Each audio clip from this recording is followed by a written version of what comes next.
Saudara Presiden Amerika Serikat Donald Trump menetapkan tarif impor baru yang memberatkan ke banyak negara. Indonesia kini harus menanggung tarif resiprokal sebesar 32% ditambah basis tarif 10% untuk melakukan ekspor ke Amerika. Indonesia muncul pada daftar tarif imbal balik yang diumumkan Trump pada hari Rabu waktu setempat. Trump mengatakan Indonesia menggetok tarif 64% untuk barang-barang dari Amerika. Trump menyebut Amerika cukup berbaik hati dengan memberikan diskon setengah harga, yakni menjadi 32% terhadap barang-barang Indonesia yang dijual di Amerika Serikat. Trump menyebut Amerika akan menggunakan uang yang dihasilkan dari tarif untuk mengurangi pajak dan membayar utang nasional.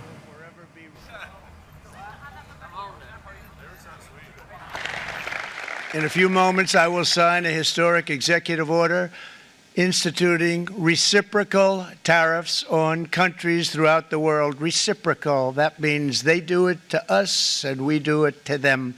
Very simple, can't get any simpler than that.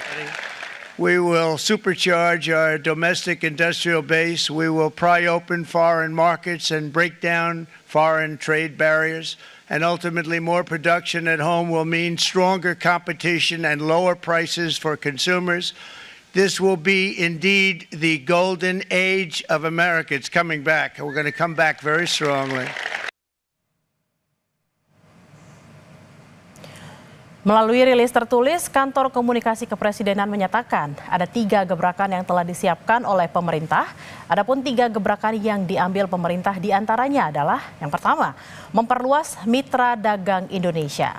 Presiden Prabowo telah mengajukan keanggotaan Indonesia dalam BRICS, yakni kelompok ekonomi yang mencakup 40% perdagangan global.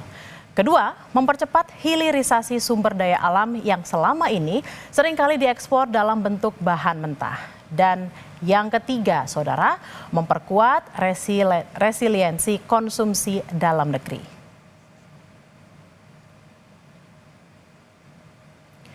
Kementerian Luar Negeri RI juga menyatakan dalam pernyataan pers, pemerintah akan mengambil langkah strategis untuk memitigasi dampak negatif terhadap perekonomian Indonesia. Pemerintah Indonesia akan segera menghitung dampak pengenaan tarif Amerika Serikat terhadap sektor ekonomi.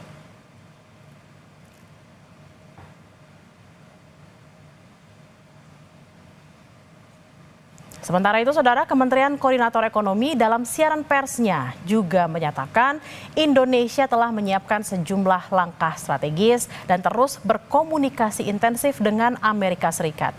Dalam keterangan tertulis dari Kemenko Perekonomian, dikatakan pemerintah Indonesia akan segera menghitung dampak pengenaan tarif Amerika terhadap sejumlah sektor secara keseluruhan.